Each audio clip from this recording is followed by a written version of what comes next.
Ito ang latest flagship phone ngayon ni nating at ito ang nating Phone 3. Isa sa pinaka-unexpected and maingay na phone ngayong taon. And ginamit ko to sa loob ng 3 weeks as my daily driver phone. Ginamit ko siya sa mga lakad ko like dates, concert, vacation, game nights, and kahit nung bumabagyo. And after ng 3 weeks duration na yun, meron na akong sagot sa tanong na dapat mo bang bilhin itong phone na to. Kaya kung naghahanap ka ng validation para sa worth itness ng phone na to, nasa tamang video ka, kaya ngayon, tara, pag-usapan natin. Okay, as usual, hahatiin natin sa dalawang segment itong video na to para smooth lang yung flow natin. Hahatiin natin to sa mga bagay na nagustuhan at mga bagay na hindi ko rin nagustuhan after ng 3 weeks na paggamit ko dito sa phone na to. Also, gusto ko nga lang din palang linawin na meron din ako mga secondary phones na ginagamit, which is the Poco X7 Pro, Common 40 Premier at saka yung Note 50 Pro Plus, pati yung ating Infinix GT30 Pro para magawan natin din sila ng mga long-term reviews. Kaya para sa mga nag-aantay doon, don't worry, ginagamit ko po sila everyday. Bale, nag-change na lang ako at gagawan po natin sila ng long-term review soon. Kaya abang-abang kayo dyan. Anyway, with that said, simulan natin sa mga bagay na nagustuhan ko dito sa phone na to. At unahin natin yung build and design. Kapag tingin kasi sa build neto, talagang pang flagship. Naka-glass front na protected ng Corning Gorilla Glass 7i, naka-glass back na protected ng Corning Gorilla Glass Victus, meron na ring aluminum frame, and meron na rin tong IP68 rating. And masasabi natin na pang flagship talaga yung build neto. Pero yung sana ko lang dito, sana ginawa na lang din nilang Corning Gorilla Glass Victus yung ating front protection dahil hindi kasi updated ang Corning Gorilla Glass 7i. Sana Corning Gorilla Glass Victus na lang talaga. But pagdating sa naging experience ko dito, actually masasabi ko na matibay talaga tong phone na to. Habang nagbumotor kasi ako, nilagay ko siya sa phone holder ko and doon nung nalubak ako, bigla tong bumagsak. Buti na lang hindi siya naipit ng ibang sasakyan and also buti na lang hindi ganong kabilisan yung takbo namin. But ganun pa man, goods yung kanyang protection kung ako yung tatanungin dahil scratches lang doon sa kanyang screen protector yung nangyari. And para sa akin, matibay siya dahil nangyari na yan before sa akin. Nabagsak ko yung Poco X6 Pro ko. Na-post ko pa ngayon sa Facebook page natin and yes, basag na basag yung mismong phone. Pagdating naman sa design neto, to be honest, nung una kong ginamit yung phone, hindi ko talaga gusto yung design niya. And yung pinaka main reason lang kung bakit, dahil hindi pantay yung kanyang telephoto camera dun sa 2 other cameras natin dito. Sana man lang inisang linya na lang nila, pa horizontal or kaya diagonal. It depends on them, pwede naman na lang gawin yon. But at the end, hindi pa rin nila ginawa dahil daw sa engineering ng telephoto camera. But yung endpoint nito, nagustuhan ko na rin yung design niya dahil kapag nakita mo yung phone, malalaman mo agad na nating phone to. Just as I said din sa mga nating phone review natin, meron ng identity sa nating. Same na din ng Samsung and also Apple. Na kung saan, bukod sa signature transparent design ng mga phones sila, nandito pa rin yung ating glyph interface. However, ginawa nila itong glyph matrix na mas pag-uusapan natin mamaya. And kagaya lagi ng sinasabi ko, subjective naman yung design part. So kung na-appreciate yung design niya, goods. Kung hindi, okay lang din. Wala pong problema, walang tama at mali. So kung kayo yung tatanungin ko, anong opinion ninyo sa design ng nating Phone 3? Comment nyo naman sa ibaba. Ngayon naman, yung next ko nagustuhan dito ay yung kanilang camera capability. Meron kasi itong 450 megapixel camera. Meron tayong main camera na naka 50 megapixel Omnivision OB50H camera sensor. Meron din tayo ditong ultra-wide camera na naka 50 megapixel Samsung JN1 sensor. And then meron din tayo ditong 3x telephoto camera na merong 50 megapixel Samsung JN5 sensor and selfie camera na 50 megapixel din. And based sa mga nakuha nating outputs, masasabi ko na palag na para sa isang flagship device. Nandito pa rin kasi yung natural looking processing photo na ginagawa ni nating mula noon hanggang ngayon. Hindi masyadong bake pagdating sa saturation or hindi masyadong boosted yung color, kaya more on detail yung napaprioritize. Actually, ito yung side-by-side comparison niya sa aking iPhone 16 Pro Max using telephoto camera. And kung makikita ninyo dito, once i-zoom in natin yung photo, mapapansin ninyo na medyo mas sharp yung nakukuha natin ng photo pagdating dito sa nating Phone 3. However, napapansin ko lang na medyo may nakakuha tayo ditong magenta color kapag merong mga color yellow, color orange, or color red na lighting sa mismong subject or photos natin. Nagkakaroon siya ng parang magenta color effect. So pagdating dito, for sure fixable naman to ng software update and marami na rin naman nakakita nito, so I hope magawan na ng solusyon din natin. And actually, yung pinaka nagustuhan ko talaga sa camera nito ay yung kanyang telephoto camera, lalo na sa portrait mode. Ang ganda kasi ng kanyang edge detection dahil nadidetect niya yung small detail doon sa subject natin. Kagaya na lang ng buhok, earrings, or any other small detail doon sa mismong subject natin,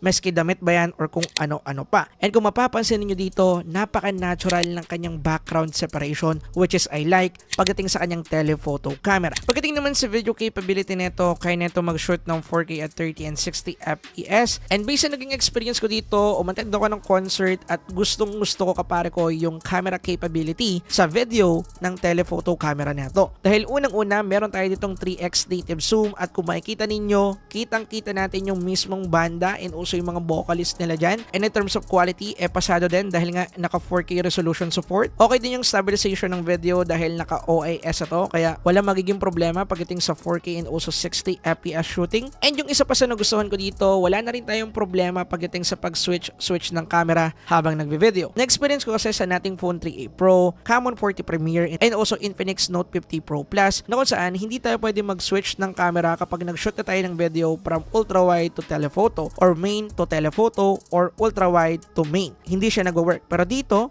nag-work na siya. Which is masasabi ko na goods dahil pwede natin gamitin to in our creative shots at yun yung gusto ko. Moving on, next naman na nagustuhan ko dito ay yung kanyang game performance. Okay, for sure alam na ninyo kung ano yung ginamit na chipset dito and yan yung ating Snapdragon 8S Gen 4. And kung napanood na rin ninyo yung review natin sa Poco F7, alam na ninyo kung ano yung kayang gawin ng Snapdragon 8S Gen 4. And yes, hindi ito yung latest flagship Snapdragon 8 Elite, pero kasing lakas to ng previous Snapdragon 8 Gen 3 chipset. And kung performance lang yung usapan, base experience ko, palag-palag yung makukuha natin na capability na ito. Galing kasi ako sa nating phone 3a Pro as may daily driver phone ng mga nakaraang buwan at masasabi ko na itong nating phone 3 ang pinakamalakas na phone na nahawakan ko sa part ni natin. Kasi ito lang naman yung gumamit ng gantong kalakas na chipset as of now. Pero hindi pa rin natin mayaalis na hindi pa rin talaga 8 Elite yung ginamit nila. Pero pagdating sa performance nito, may napatunayan naman talaga. Sinalang namin to sa mga most game na nilalaro natin dito sa Philippines and unang-una dyan, Genshin Impact. Max out settings yan at nakakuha tayo dito ng 55 to 60 FPS. Maganda yung naging performance niya all the way after 30 minutes of gameplay. Tuloy-tuloy lang niyang maintaining 55 to 60 FPS. Pagdating naman sa mga MOBA games, ganun din yung naging performance niya. Max out settings sa rin lahat at nakakuha rin tayo dyan ng average 120 FPS. Walang ko problema kung usapang MOBA games. And actually, sa loob ng 3 weeks sa paggamit ko sa phone na to, more on HOK yung nilaro ko dito and ako na nagsabi sa inyo, goods na goods yung performance. Pagdating naman sa mga shooting games, kagaya na lang ng CODM, goods din. Nakakuha tayo dito ng 120 FPS pagdating sa MP mode, although nagda-drop siya ng 117, but in overall, 100 plus FPS pa rin yan. Then pagdating naman sa VR mode, naka 90 FPS tayo dito. So in overall, goods yung performance niya pagdating sa ating gaming part. And gusto ko nga lang din palang linawin, sa dami na ng mga phone na extreme gaming test ko, na testing namin dito sa studio, isa lang yung napagtanto ko sa lahat ng mga yon. Yung Snapdragon 8 Elite, masyadong hype dahil nga ito yung latest flagship chipset at malakas naman talaga. Pero at the end of the day, optimization pa rin talaga yung need ng mga phone. Oo, powerful lang 8 Elite. Pero merong mga games na hindi pa supported yung pinaka max out graphic settings at saka FPS settings. So kahit gaano ka powerful yung phone mo, if ever na hindi pa optimize yung phone na yan or yung chipset na ginagamit mo doon sa game na lalaroin natin or lalaroin mo madalas, anong kwenta niya? So pagdating dito, syempre kinakailangan pa rin talaga ng optimization. Kaya kagaya ng sinabi ko, optimization pa rin talaga at the end of the day. So gusto ko lang i-emphasize tong part na to para hindi kayo masyadong hype kapag sinabang 8 Elite. Anyway, next ko naman ang nagustuhan dito, which is a no-brainer answer, at yan yung kanyang software capability. Maganda yung UI, smooth yung navigation, okay yung animation na ginamit, and also gustong gusto ko rin talaga yung kanilang monochrome design. Then, isa rin sa nagustuhan ko dito, meron tayong option na i-monochrome or i-black and white din yung ating mga icons dito, or kaya gumamit tayo ng mga extension app, yun nga lang need nating bayaran para mabago yung theme nung icon. And meron pa rin tayo dito mga AI features na useful, kagaya na lang ng circle to search at kung ano-ano pa. And yung good news pa sa software neto ay makakakuha tayo dito ng 5 major software update, meaning aabot to hanggang Android 20. At makakakuha tayo dito ng 7 years plus software support update, which is magagamit natin to ng pangmatagalan if ever na mag-i-invest tayo sa phone na to, and that's what I like. And hindi ko na papatagalin pa yung software part natin dahil matik na isa to talaga sa magugustuhan natin once na bumili tayo ng nating phone. Next naman na nagustuhan ko dito, based experience ko in 3 weeks, ay yung kanyang battery capability. Meron na kasi tong silicon carbon 5150 mAh and meron din tong 5500 mAh battery capacity capacity pero for Indian release only. So yung magiging available dito sa Philippines is yung 5,150. And ito yung thoughts ko about dito. Nung una, medyo disappointed ako dito sa kanyang battery kasi naka-silicon carbon battery type na siya, pero hindi man lang sinagad din nating up to 6,000 or kahit 5,500 man lang. So yung pinopoint ko lang naman dito nandun silicon carbon technology na yung ginamit pero hindi pa nila sinagad. But yung endpoint dito is yung kanyang battery capability in terms of my usage after 3 weeks. At yun yung reason kung bakit ko siya nagustuhan. Dahil una, nakakuha tayo dito ng solid 18 hours and 28 minutes sa ating PCMark battery test. At pagdating sa actual usage ko, kayang-kaya na ito makasurvive ng 1 day and just a normal usage. More on social media, taking photos, video call, chatting, and also pag-a-answer ng comments nyo. And dahil nga wala ako sa studio ng ilang araw, naka-mobile data ako nung ginawa ko yung testing and also observation sa battery. And in fact, dun sa ating Poco F7 Pro, actually nakakuha siya ng the same result na nakuha natin sa PCMark battery test na ito. And the same lang din naman tumatagal ng 1 day. But yung battery capacity niya, nasa 6,500 mAh. So, kung ako yung tatanungin ninyo, software optimization pa rin talaga at syempre power consumption management pa rin talaga ni Nating yung naging superior pagdating dito sa kanyang battery part. Kaya sobrang laki talaga ng nagagawa ng power management. So I hope Poco magawa mo to in the future. Ang isa pa sa nagustuhan ko dito, meron na itong 65 watts fast charging support at meron na rin itong 15 watts wireless charging support. Ang hindi ko nga lang nagustuhan, hindi MagSafe yung likod nito. So kinakailangan pa rin natin bumili ng case na supported yung MagSafe. And to be honest, disappointed ako sa part na to dahil konti na lang. Sana tinodo na nila and also take note na isa tong flagship level phone.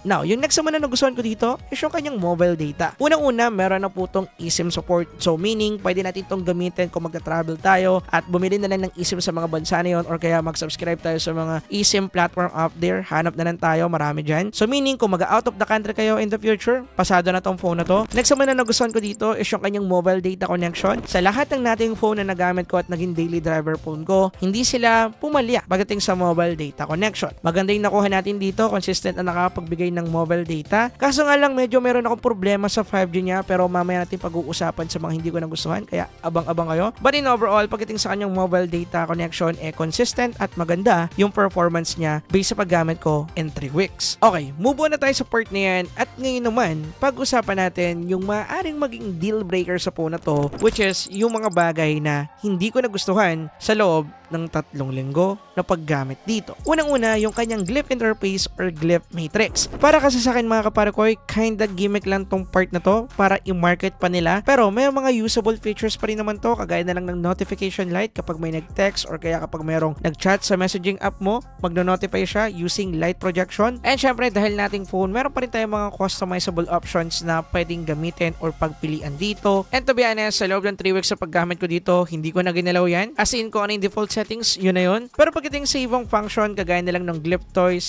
para sa akin, gimmick na lang talaga. Oo, medyo nakaka-enjoy yung bato-bato pick and medyo goods din siguro yung spin the battle in situational scenario. And based sa first impression ng mga kasama ko dito nung nakita nila, una nilang sinabi, ang ganda ng feature, okay siya, cool tingnan. Pero after nun, meron silang follow-up question na ano pa yung kaya netong gawin. And to be honest, nung tinanong nila yun sa akin, hindi ko yun masagot kasi ito na yung kaya niyang gawin. Yun lang. Kaya for me, based on my experience, para talaga sa akin, gimmicky itong feature na to. And kung walang naman yung masusunod sa design neto, sana hindi na lang nila inalis yung glyph light and then yung screen na to, ginawa na lang nila na actual screen kaysa dito sa micro LED screen. Para sana pwede natin itong gamitin na camera viewer kung saan kapag gagamitin natin yung main camera, makikita natin yung mukha natin if ever na gagamitin natin ito pang vlog or pang selfie, which is para sa akin more usable unlike dito sa mga glyph toys na pinapakita nila. And I hope magawa nila yan sa mga susunod na phones nila. I hope lang naman. Anyway, yung next naman na hindi ko nagustuhan dito is yung kanyang thermal. Although itong part na to is pwede rin namang maging fixable in the future using software update kasi more on software talaga nating pagdating dito dahil wala silang nabanggit na kahit anong physical cooling solution dito. And actually, quite interested ako dito. So kung gusto nyong gawan natin to ng full extreme gaming test review video, i-comment nyo lang sa ibaba at paabutan nyo ng 100 likes tong video. So gagawa natin if nagustuhan ninyo, if ever. So yeah, depende sa opinion ninyo kung magugustuhan ninyo. So kung hindi na lang natin gagawan. But anyway, pagdating sa thermal neto, quiet okay naman yung ibang part. But pagdating sa mga demanding heavy games, kagaya na lang ng Genshin Impact, pumapalo humahalo siya ng 41 to 45 degree Celsius. Kapag dating naman sa mga common games kagaya na lang ng MOBA and also CODM, goods naman yung nakuha nating thermal, naglalaro lang ng 37 to 41 degree Celsius. Bali yung pinaka main point ko dito, dahil nga walang physical cooling setting na nilagay dito, talagang medyo magsasuffer tayo pagdating sa temperature niya at aasa na lang talaga tayo pagdating sa software update. Na masasabi kong pwede nating asahan dahil last week nakakuha ko dito ng update about sa kanyang FPS issue and also sa kanyang temperature problem. So pagdating sa part na to, only time will tell. Next naman na hindi ko nagustuhan dito is yung kanyang 5G consistency pagdating sa mobile data. Oo, maganda yung kanyang mobile data connection, stable, maganda yung sagap. However, pagdating sa 5G, never kong nakita na nag-turn on to 5G, and take note, sa loob po yan ng 3 weeks sa paggamit ko dito na hindi ko naging problema sa ibang mga nating phone na nagamit ko. Take note lang na yung network na gamit natin is dito at sa lahat ng mga dumaan sa aking nating phone, dito yung ginamit ko and okay yung naging 5G connection sa kanila. Tanging dito lang sa nating phone 3 hindi naging ganong ka-smooth or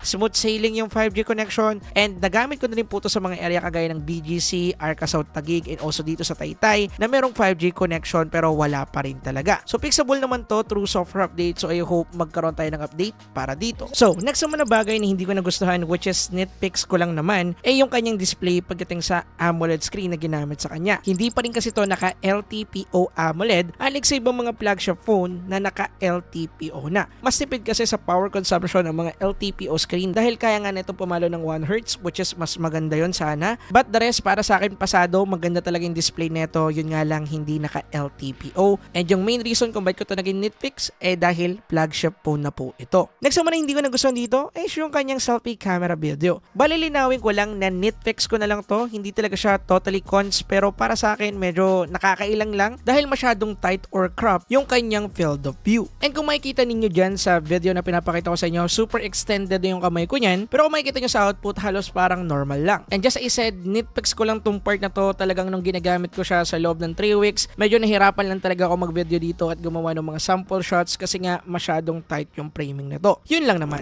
And then last na hindi ko nagustuhan dito, which is pinaka deal breaker talaga natin sa phone na to, yung kanyang presyo. Kasi meron tong presyo ng 44,999 pesos para sa kanyang 12,256GB and meron tong 50,999 pesos para naman sa kanyang 16,512GB. Na may kukompare natin yung presyo sa iPhone 16 and also Samsung Galaxy S25 Plus. At kung ako yung tatanungin ninyo kung ikukumpara ko yung tatlo, di hamak na mas better option yung dalawang yon, unlike dito sa nating phone 3, dahil kung titimbangin natin yung value na kayang ibigay neto para sa kanyang mismong presyo, di hamak na mas magiging panalo yung dalawa unlike dito. Pero kung way more on personalized choice lang talaga yung gusto ninyo and also gusto nyo ng phone na chill lang, hindi ganun ka-flashy or ka-destructive, go for nating phone, walang problema dyan. Now, here's my conclusion about sa nating phone 3 after ng 3 weeks sa paggamit ko sa kanya. If ever na naghahanap kayo ng phone pagdating sa sulit-ness and also specification, matik yung sagot ko dyan, hindi ito yung phone na yon. But, if ever na magkakaroon ng sale ang Digital Walker dito, which is lagi naman nangyayari, and magkakaroon to ng sale price na 37 to 39,000 pesos lang, para sa akin, go for it. Goods na goods sa pricing yan para dyan. Pero for the 44,999 SRP para sa 256 and 50 plus thousand naman para sa 512, para sa akin, as of now, mahirap talaga siyang ibitaw, lalo na pagdating sa bulsa natin. So, doon lang talaga tayo magkakatalo pagdating sa presyo. Pero kung yung presyo nito, just as I said, is below 40,000 pesos, 101%, una ko agad tong i-recommend sa inyo. So, yun lang yung full review and also opinion ko about dito sa nating phone 3. Alam ko, late na tayo, pero I hope nakatulong sa inyo itong review na to. Anyway, this is your boy, para kay Steven Tips. Kita-kita ulit sa susunod na video.